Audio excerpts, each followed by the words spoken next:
अशोकनगर में पंचायतों के मस्टरों में गड़बड़ी का मामला। जनपद के कई ग्रामों में रोजगार गारंटी कानून की उड़ रही धज्जियां। सरपंच और सचिव खा रहे गरीबों के हक का पैसा।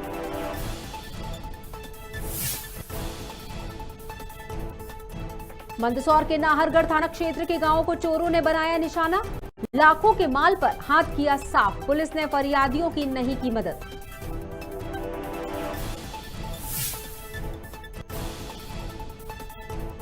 रायपुर में पुलिस और भाजपा के बीच विवाद ने पकड़ा तूल। कांग्रेस मंत्री रुद्र गुरु कुमार ने भाजपा पर हमला करते हुए किया सवाल। कहा, क्या काले रंग के कपड़े पहनना गुनाह? शाहजहांपुर में 15 से 18 साल के 200 बच्चों को लगी वैक्सीन। क्षेत्रीय वन विभाग के काला पीपल में Saint Teresa higher secondary school में लगा कैंप। शिक्षकों ने स्वास्थ्य विभाग की टीम को कहा धन्यवाद। और सूरजपुर में नाली निर्माण के अभाव में हो रहा गंदे पानी का जल भराव। नगरपालिका की अनदेखी से रहवासी हुए परेशान। शिकायतों के बाद एसडीएम ने दिया आश्वासन।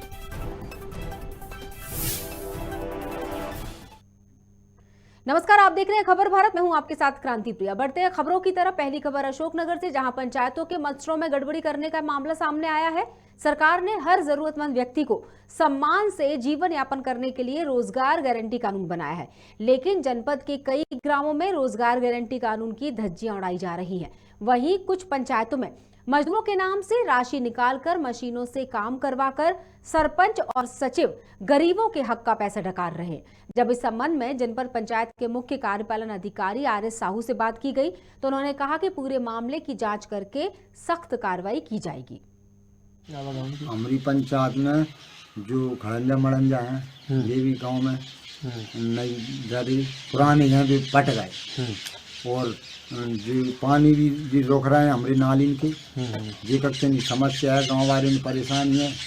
ये पानी नहीं ध्यान दें, रूखा जाए हमारे खड़ंजे डालने की सरपंच से आपने बोला था साहब। क्या कहते हैं? मुझे क्या लगे यार, जो अब काम नहीं कर रहा, काम नहीं करेंगे जब करवाऊंगा। तो बरसात में ज़्यादा समस्या हो रही है? बहुत भारी समस्या रही है। अब द्वारी में खड़ंजा पानी भर के से गोबर गुलाब अपनी दुकान में नहीं था जाती भी नहीं कर। अब इनसे लड़ो साहब का कैसे? मेरे पास साहब सबरी समस्या है, कुटी नहीं मिली, 3 मोड़ा है, नेक्स्ट की जमीन है ये अपन का, कोई रियायतें नहीं मिली अपन। आज में तीनों गरीब वही डरे हैं अपन। अच्छा, और कोई सुनवाई नहीं। सरपंच से आपने बोली? इनसे बोली, सरपंच से, सेक्रेटरी से बोली। और क्या कहा सरपंच ने क्या कहा? मिल जाएंगे आपको, कोई नाम ही नहीं आओ कोई गाँव में खड़ंजा मड़ंजा डला है कि नहीं डला? न गाँव में खड़ंजे डरे साहब, ऐसे देख लो तुम चल के हमारे। और जो काम हमारे चल रहे हैं या रनिंग में हैं, उन्हीं के मस्टर यहाँ पर जारी किए जा रहे हैं। पंचायत कई सारी ऐसी पंचायत है जहाँ पर मस्टर तो भरे जा रहे हैं, रोज के पैसा निकाला जा रहा है, लेकिन काम वहाँ पर बिल्कुल नहीं नजर आ रहा। बड़ी कानून गो में आप चले जाओ, हैदरा खुर्द है और आज भी भरे हुए हैं, लेकिन वहाँ पर काम आप अभी चले जाओ कहाँ लगे कर्मचारी, कहाँ मनरेगा कर्मचारी, कोई अता पता नहीं है, ना काम का अता पता। अच्छा, चलो मैं देखवा लेता हूँ। जो पंचायत में अगर नहीं मिलते तो आगे आप क्या कार्रवाई करेंगे? कार्रवाई करेंगे उन पे। ये तो गलत है, ऐसा नहीं, बिना काम के थोड़ी मस्टर भरेंगे या काम करेंगे। मंदसौर के नाहरगढ़ थाना क्षेत्र के गांव निर्धारी पाडलिया मारू में चोरों ने 10 घरों को निशाना बनाया और 6 घरों में चोरी की घटना को अंजाम देते हुए लाखों के माल पर हाथ साफ कर दिया। चोरी की इस बड़ी घटना से पूरे इलाके में दहशत का माहौल है। बता दें कि फरियादी थाने पर रिपोर्ट लिखवाने घंटों खड़े रहे, लेकिन पुलिस सिर्फ अपराधों के अंक गणित को सेट करने के लिए फरियादियों को कभी इस टेबल तो कभी इस टेबल पर घुमाती रही।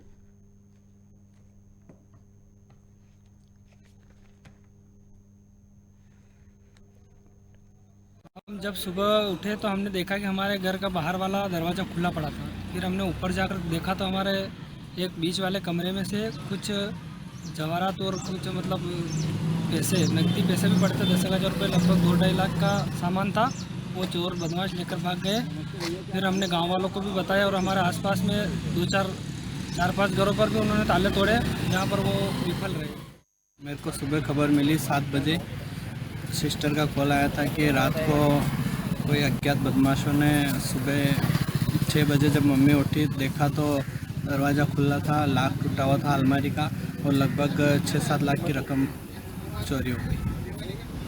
रिपोर्ट दर्ज कराई? हाँ, रिपोर्ट दर्ज करवाई है सिलम नाहरगढ़ थाने में। मंदसौर से बड़ी खबर है।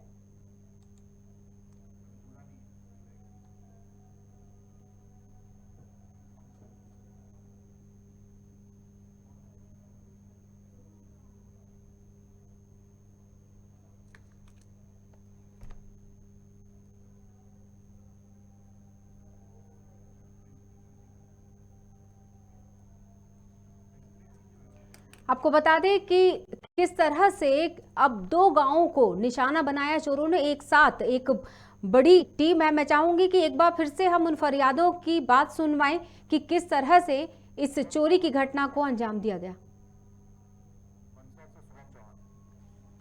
और इस पर हमारे संवाददाता जुड़ चुके हैं मंदसौर से शुभम चौहान। शुभम, क्या कहना है पुलिस का?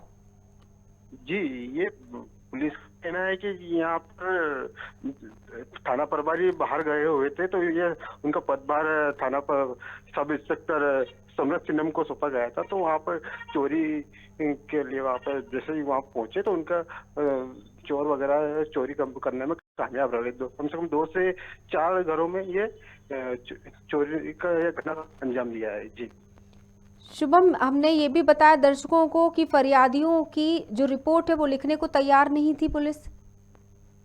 हाँ जी, बिल्कुल। ये जो वहाँ फरियादी वहाँ पे गए तो वहाँ पे फरियादी इधर से उधर भटक रहे थे। बहुत समय तक उनको इधर से उधर परेशान होते रहे बहुत देर तक, तब जाके इनकी रिपोर्ट लिखी। जी चलिए, बहुत बहुत शुक्रिया शुभम जी।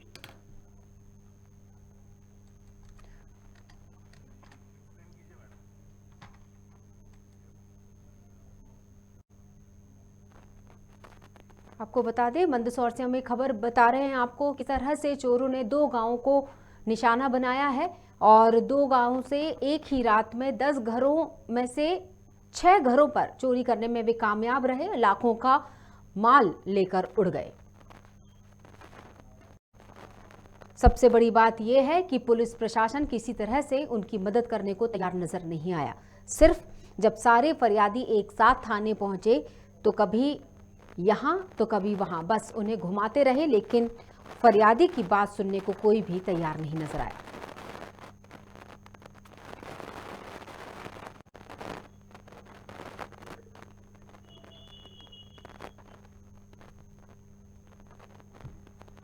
इस वही तस्वीरें आप मंदसौर की देख सकते हैं, जहां एक साथ कई घरों से चोरी की वारदात को अंजाम दिया गया।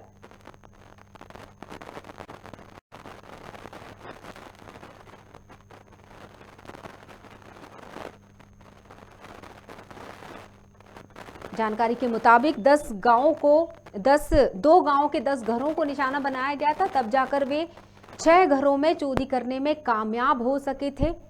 लेकिन पुलिस पेट्रोलिंग और किसी तरह की कोई सुविधा गांव में नहीं है, ये गांव वासियों का कहना है।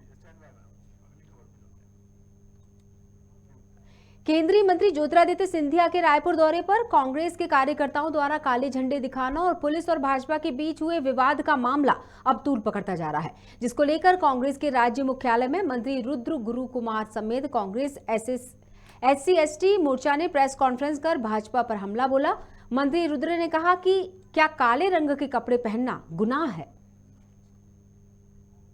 देखिए, 15 साल तक शासन किए, 15 साल तक वो मंत्री रहे, और मंत्री रह करके क्या उनको सर्टिफिकेट मिल गया है क्या कि इस तरह से गाली गलौज करो भैया? क्या 15 साल से मंत्री रहे करके? और दूसरी बात, आप देखेंगे कि जहाँ पर गाली गलौज कर रहे थे वहाँ पर IPS अधिकारी, पुलिस कर्मचारी, महिला बहनें भी थी, और वहाँ पर इस तरह से अभद्र भाषा का प्रयोग करना बहुत ही निंदनीय है, जिसका मैं कड़ा शब्दों में भी इसका विरोध करती हूँ। कि इन लोग बार बार ये बोलते हैं कि मंत्री के साथ मारपीट किया है, तो मैं आज आपके मीडिया के माध्यम से उस चीज़ को, खबर को देख रही थी और आज अखबार में भी आया है, तो मंत्री को किसी तरह से कोई प्रताड़ित नहीं किया गया और नहीं मारा गया है और नहीं उसको पीटा गया है। हम भी इसका जाके ले जाएंगे तो समाप्त नहीं होगा और उनके नेताओं का हम भी विरोध करेंगे।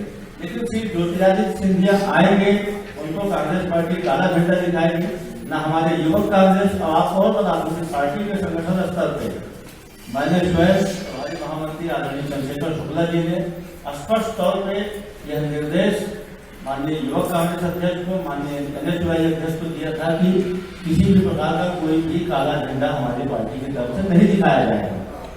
चंद्रशेखर शुक्ला जी ने दिया था, मोहन मरकाम जी के निर्देश थे, और भाई विकास उपाध्याय जी ने जो बाइट जारी किया था, उस बाइट का आशय था कि जो परंपरा उन्होंने शुरू की है। जैसे ही उनका काफिला गुजरा, डिवाइडर से कूद के कुछ लोग दौड़ते हुए आए और दोनों बच्चों को लोग मारना शुरू कर दिया। ये कह के कि वो लोग जो काला कपड़ा पहने हैं, ये कह के कि लोग उन्हें काला झंडा दिखाए। बेचारे बच्चे लोग तो मेरे पास आए थे अपनी क्षेत्र की समस्या को लेकर। और क्या काला कपड़ा पहनना गुनाह है? अगर गुनाह है तो मोदी जी बंद करवा दें, फिर काले रंग का कपड़ा ही ना बने। और बेचारा गरीब परिवार का बच्चा, उसको क्या पता था कि जो काला कपड़ा पहन के आएगा तो वो मार खाएगा रायपुर में। ये बहुत दुखद घटना है। शाजापुर में 15 से 18 साल के बच्चों का वैक्सीनेशन अभियान लगातार जारी है।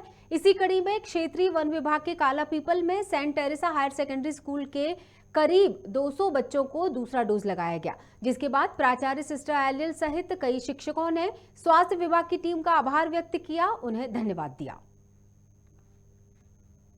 Good afternoon to all.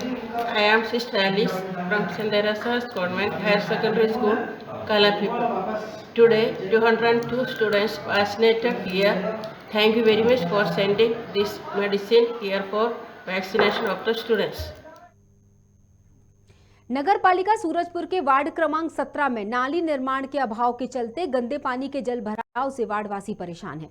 जहां शुक्रवार को वार्ड में लोगों ने जमकर हंगामा किया था और प्रशासन से नाली निर्माण की मांग की थी। ऐसे में एसडीएम सूरजपुर के साथ नगर पालिका की टीम ने वार्ड का निरीक्षण कर जल निकासी के लिए स्थानीय लोगों से चर्चा की और निजी भूमि स्वामियों से नाली निर्माण के लिए बैठक की। वहीं एसडीएम रवि सिंह ने बताया कि जल भराव की समस्या को दूर करने के लिए नाली निर्माण के लिए वार्ड का निरीक्षण कर लिया गया है। जल्द ही भू स्वामियों के साथ बैठकर निर्माण कार्य शुरू कर दिया जाएगा। अभी तात्कालिक रूप से पानी जो निकासी की समस्या को हल कर दिया गया है, एक अलग से एक ड्रेनेज वहाँ बना दिया गया है, पर चूंकि उसको अभी हम लोग को NH के जो नाली है उसे जोड़ना है, तो उसके लिए हम लोगों ने 4-5 ऑप्शंस देखे। सभी में प्राइवेट ज़मीनें पड़ रही हैं, तो अभी हम लोगों ने भूमि स्वामी लोगों को बुला के बात किया है। तो संभवतः एक ऑप्शन है जिसमें हम लोग सब एग्री कर रहे हैं, तो अगर वो लोग सब राजी हो जाते हैं तो अभी निर्माण कार्य कुछ दिनों में चालू कर दिया जाएगा। नहीं, एक्चुअली क्या है, जैसा मैंने कल भी बताया था, ये लो लाइन एरिया है और सोख्ता बनाने से इस समस्या का हल नहीं होगा। इसके लिए हम लोग को उसको परमानेंट किसी ड्रेनेज से जोड़ना पड़ेगा और NH के ड्रेनेज से जोड़ के ही इस समस्या का हल हो सकता है। सूरजपुर जिले के कला केंद्र में सुरकोकिला लता मंगेशकर के निधन पर श्रद्धांजलि कार्यक्रम का आयोजन किया गया। इसमें कलाकारों ने मोमबत्ती जलाकर 2 मिनट का मौन रखा और उन्हें श्रद्धांजलि दी। इस दौरान उनके द्वारा गाए गीतों को गाकर उन्हें याद भी किया गया। कार्यक्रम में कला केंद्र के संचालक, शिक्षक समेत सभी विद्यार्थी मौजूद रहे।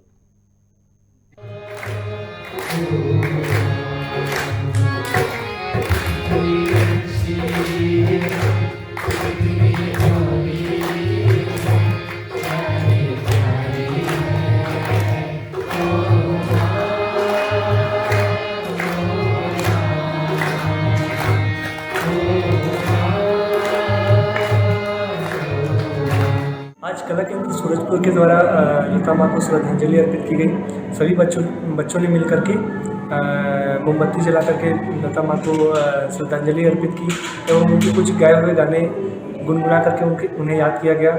भले लता माँ आज हमारे बीच नहीं रही है, बट वो हमारे लिए हमेशा जिंदा रहेंगी। नरसिंहपुर जिले के गाड़ावारा तहसील में आने वाले साईंखेड़ा विकासखंड में ग्राम जिकोली में नर्मदा तट पर खबर भारत की टीम पहुंची, जहां जानकारी ली गई कि नर्मदा जयंती पर कोई मेला तो नहीं लगा, तो पाया गया कि मध्य प्रदेश शासन जिला प्रशासनिक अधिकारियों के दिशा निर्देश के बावजूद मेले का आयोजन कहीं कहीं तटों पर होता नजर आया, यानी कोरोना गाइडलाइन का पालन नहीं किया जा रहा था।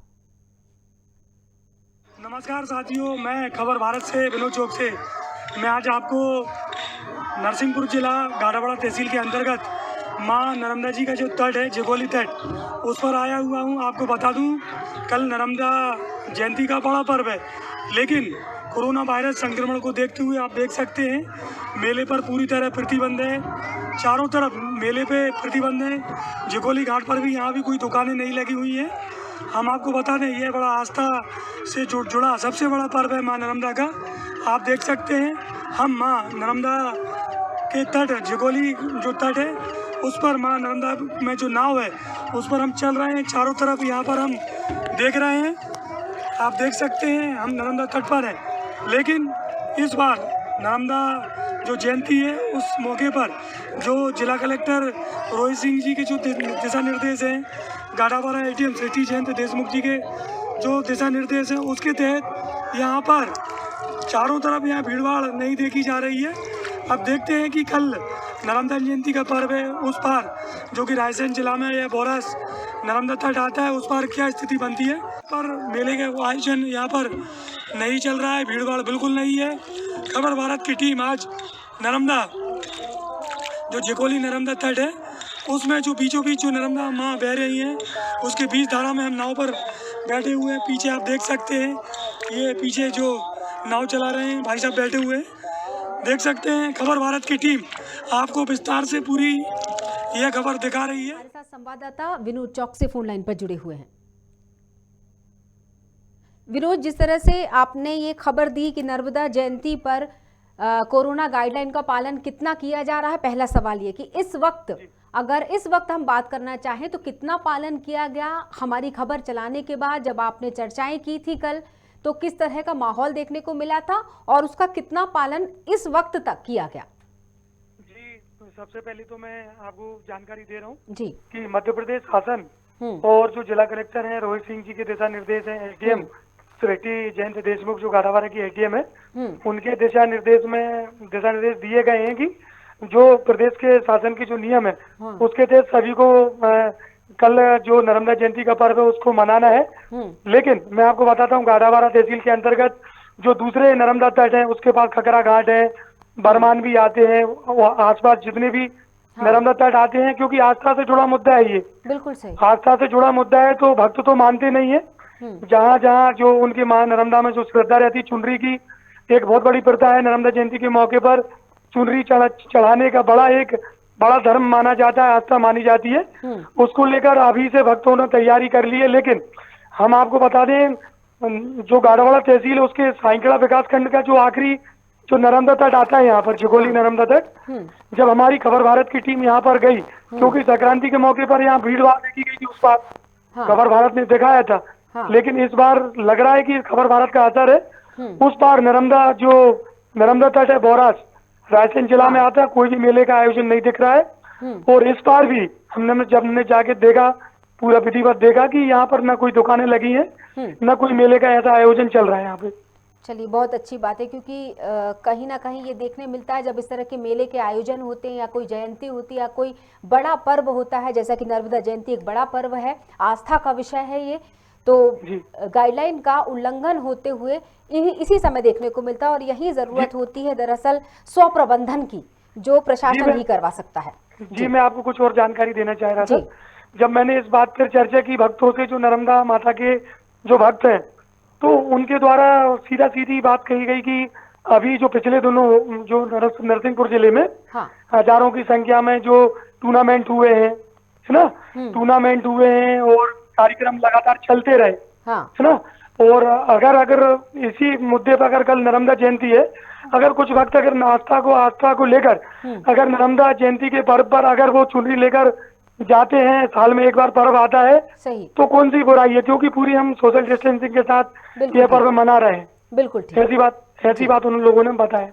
चलिए, बहुत बहुत शुक्रिया हमसे जुड़ने के लिए विनोद, तमाम जानकारियों के लिए। जी, थैंक यू। राजधानी रायपुर में बीजेपी कार्यकर्ताओं ने राजभवन का घेराव किया और रायपुर बंद को स्थगित कर दिया। ये फैसला लता मंगेशकर के निधन पर 2 दिन के राष्ट्रीय शोक को लेकर लिया गया था। बीते दिनों मंत्री ज्योतिरादित्य सिंधिया के प्रदेश दौरे पर भाजपा और कांग्रेस कार्यकर्ता आपस में ही भिड़ गए थे, जिसमें पूर्व मंत्री राजेश मूणत को पुलिस से अभद्रता के आरोप में गिरफ्तार कर लिया गया था। इसे लेकर बीजेपी विरोध प्रदर्शन कर रही है। आपराधिक प्रकरण बनाकर, नॉन बेलेबल आरोपी बनाकर उन्हें गिरफ्तार किया गया था और निश्चित रूप से हम इस लड़ाई को जारी रखेंगे, तब तक जारी रखेंगे जब तक इस देश की जन जन की प्रिय स्वर साम्राज्ञी लता मंगेशकर जी का निधन हो गया है।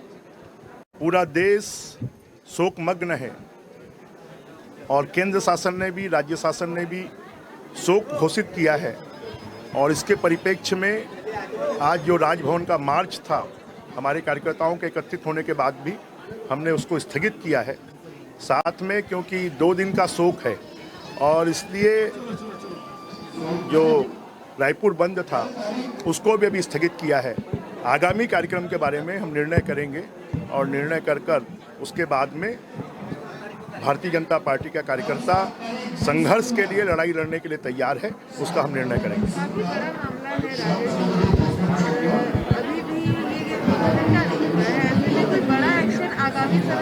निश्चित रूप से भारतीय जनता पार्टी का कार्यकर्ता और भारतीय जनता पार्टी एक एक कार्यकर्ता के साथ में होने वाले दुर्व्यवहार, अपमान, मारपीट इसको बर्दाश्त नहीं करेगी। सरकार को सबक सिखाएगी और जब तक इस सरकार को उखाड़ कर नहीं फेंक देंगे तब तक हमारा कार्यकर्ता शांत नहीं बैठेगा। नेपा नगर के चांदनी, मंडवा, डवाली कला और असीरगढ़ गांव में वन अधिकार पत्र और अन्य हित लाभ वितरण कार्यक्रम का आयोजन किया गया। कार्यक्रम में जिले के प्रभारी मंत्री प्रेम सिंह पटेल ने कन्या पूजन और सरस्वती वंदना कर हितग्राहियों को वन अधिकार पत्र का वितरण किया और 8 विकास कार्यों का भूमि पूजन किया।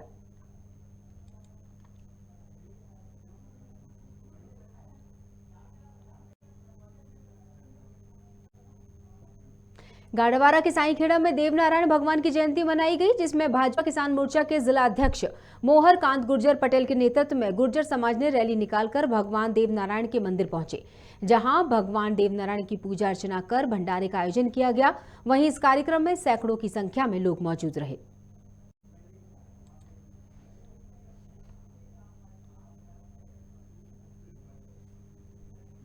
बिलासपुर में नाबालिग की फिरौती के लिए अपहरण और हत्या का मामला सामने आया है। बता दें कि आरोपी अभिषेक दांगी सहित तीनों आरोपियों ने नाबालिग का अपहरण कर परिजनों से 50 लाख रुपए की मांग की थी। बच्चे के पहचाने जाने के डर से आरोपियों ने उसकी हत्या कर दी। वहीं एसपी पारुल माथुर ने बताया कि तकनीकी साक्ष्यों के आधार पर अभिषेक को गिरफ्तार कर पूछताछ की गई, जिस पर उसने 2 साथियों के साथ हत्या करना कबूल कर लिया। आरोपियों पर हत्या और अपहरण का मामला दर्ज किया गया है। जो मुख्य आरोपी है अभिषेक दान, मृतक के परिवार से परिचित था और पूर्व से मृतक से इसकी दोस्ती भी थी। इसको जानकारी प्राप्त हुई थी कि कुछ ज़मीन के सौदे से इनके घर पे पैसा आने वाला है और इसी रकम के लालच में इसने मृतक को बहाने से घर से बाहर बुलाया और 5 बजे करीब मृतक अपने घर से निकला है। उसके बाद से जब परिवार ने संपर्क किया तो इसका मोबाइल स्विच ऑफ आ रहा था। रात 11:15 बजे मृतक के फादर के फ़ोन पे उसी के नंबर से कॉल आया, जिसमें फिरौती की रकम की मांग की गई और उसके बाद इन्होंने थाना आके 11:30 बजे सूचना सबसे पहली बार दी तारबहार थाने में। पुलिस ने पूरी रात मेहनत करके, मशक्क़त करके सभी आरोपियों को उठाया और उनकी निशानदेही पर ही मृतक बच्चे की जो बॉडी है वो रानी गांव रतनपुर रोड में हाईवे में एक ड्रेनेज पाइप के अंदर करीब 20 फीट अंदर प्राप्त हुई। उसी के बाद पूरा घटनाक्रम इसमें स्पष्ट हुआ है, जिसमें कि 3 आरोपी पूरी घटना में सम्मिलित हैं। इन्होंने पहले गला कूदकर इसकी हत्या करी, बॉडी को छुपाया और उसके बाद पिता के फ़ोन पर रैंसम का कॉल किया। भोपाल सांसद साध्वी प्रज्ञा सिंह ठाकुर को एक अज्ञात युवती ने व्हाट्सएप पर अश्लील वीडियो कॉल किया, जिसमें आरोपी युवती ने साध्वी से अपनी कई मांगे रखी। वहीं मांग पूरी न होने पर वीडियो सोशल मीडिया पर वायरल करने की भी धमकी दी गई। इसके बाद उन्होंने तुरंत टीटी नगर थाने में इसकी सूचना दी। वहीं पूरे मामले में पुलिस अज्ञात युवती के खिलाफ मामला दर्ज कर जाँच में जुट गई है। थाना टीटी नगर में देर रात एक मामला दर्ज किया गया, जिसमें माननीय सांसद द्वारा उनके फ़ोन पर अश्लील मैसेज भेजने का कंप्लेंट है, जिस पे 354A और IT एक्ट और सिमिलर IPC सेक्शंस के अंतर्गत मुकदमा दर्ज किया गया है और इन्वेस्टिगेशन जारी है। सर, अननोन नंबर है, कहाँ के नंबर है, वो भी किस तरह? ये अभी इन्वेस्टिगेशन जारी है, इसके ऊपर कुछ समय में पता चल जाएगा। भाजपा पिछड़ा वर्ग मोर्चा के प्रदेश अध्यक्ष भगत सिंह कुशवाहा ने दुख जताते हुए लता मंगेशकर को श्रद्धांजलि अर्पित की। उन्होंने कहा, भारत रत्न स्वर कोकिला लता दीदी अब हमारे साथ नहीं रही, लेकिन अपने गानों से वे हमेशा याद की जाएंगी, वे हमारे बीच हमेशा रहेंगी। इसके साथ ही अध्यक्ष ने कहा कि लता मंगेशकर की जगह कोई नहीं ले सकता। इसके बाद उन्होंने भाजपा कार्यकर्ताओं की तरफ से भी लता मंगेशकर को प्रणाम किया है। भारत रत्न स्वर कोकिला लता मंगेशकर हमारे बीच में नहीं रही, लेकिन उनके द्वारा गाए हुए गीत, चाहे वो ये मेरे वतन के लोग हो या जितने प्रकार के गीत गाए हैं, वो अजर और अमर हैं इस दुनिया में। उनका जो स्थान है इस दुनिया में कोई नहीं ले सकता। मैं पूरी भारतीय जनता पार्टी पिछड़ा वर्ग मोर्चा मध्य प्रदेश के 10वें संभाग संगठनात्मक दृष्टि से 57 जिले और 1070 मंडल के सभी कार्यकर्ताओं की ओर से उनके चरणों में प्रणाम करते हैं। मध्य प्रदेश के गृह मंत्री नरोत्तम मिश्रा ने प्रेस कॉन्फ्रेंस कर कहा कि सीएम शिवराज ने ये ऐलान किया है कि लता मंगेशकर की याद में इंदौर में लता के नाम से संगीत अकादमी, संगीत महाविद्यालय, संगीत संग्रहालय और लता मंगेशकर की प्रतिमा स्थापित की जाएगी। वहीं मंत्री मिश्रा ने नर्मदा जयंती को लेकर कहा कि सीएम शिवराज सिंह चौहान नर्मदा जयंती के कार्यक्रम में शामिल होंगे और पुलिस के अधिकारियों को भी ट्रैफिक की व्यवस्था बनाए रखने के निर्देश दिए गए। कोरोना के क्षेत्र में लगातार सुधार हो रहा है।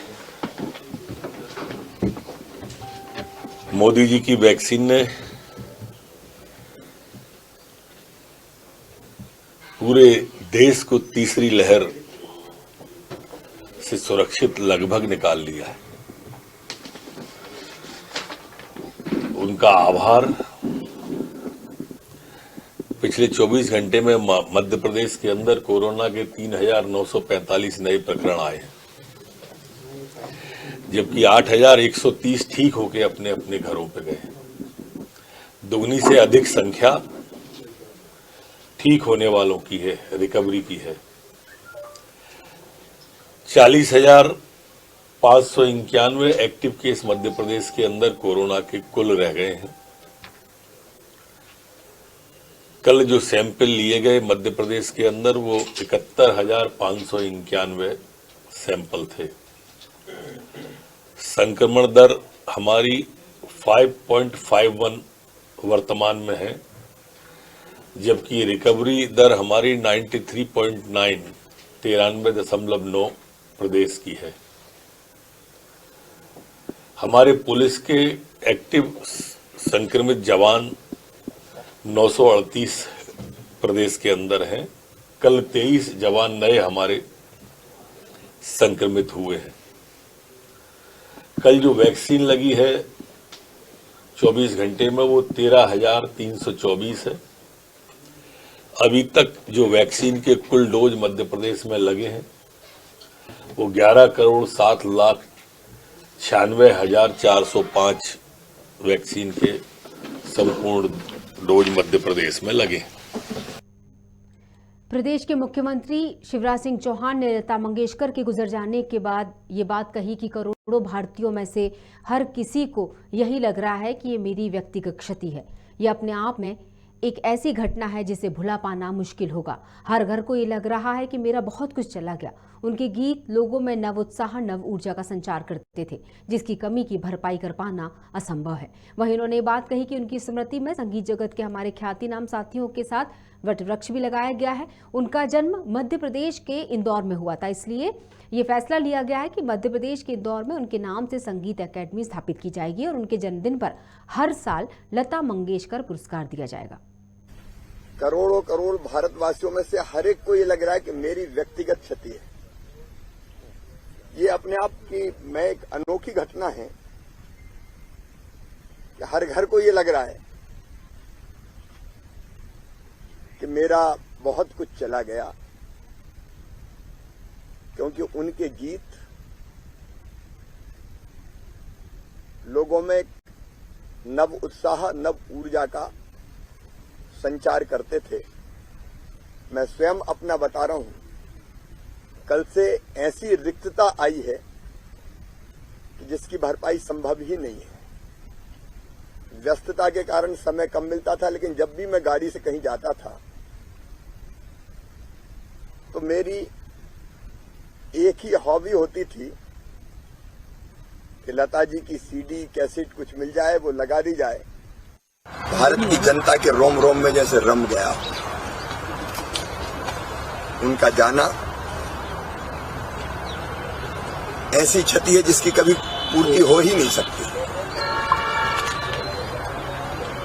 लता जी के बिना न संगीत जाना जाएगा और न ये देश जाना जाएगा। लेकिन अब ये सच है कि वो हमारे बीच अपने गीतों के माध्यम से, संगीत के माध्यम से सदैव बनी रहेंगी। आज उनकी स्मृति में संगीत जगत के हमारे ख्यातिनाम साथियों के साथ वट वृक्ष लगाया है। उनका जन्म मध्य प्रदेश में हुआ था, इंदौर में हुआ था,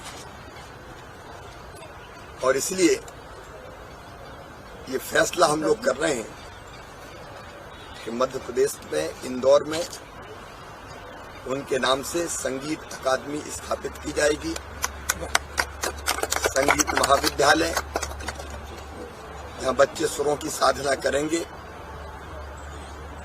और एक ऐसा संग्रहालय जिसमें लता जी ने जब भी जो कुछ गाया है वो उपलब्ध रहेगा। वो संगीत शास्त्र के विशेषज्ञों से चर्चा करके उसका क्या स्वरूप बने, उसका निर्माण किया जाएगा। इंदौर में ही उनकी प्रतिमा स्थापित की जाएगी जो सबको प्रेरणा देगी, क्योंकि लता जी केवल संगीत की जगत की रोशनी नहीं थी, वो देशभक्ति का भी एक ऐसा हस्ताक्षर थी कि जिससे पूरा देश, यहां तक के बड़े बड़े राजनेता भी प्रेरणा लेते थे। उनकी प्रतिमा भी हम वहां स्थापित करेंगे। उनके जन्मदिन पर ही अब हर साल लता मंगेशकर पुरस्कार दिया जाएगा।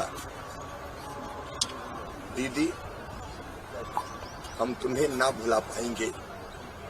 उनके चरणों में फिर विनम्र श्रद्धांजलि। और इस खबर के साथ बुलेटिन में फिलहाल इतना ही। बने रहिएगा खबर भारत के साथ। नमस्कार।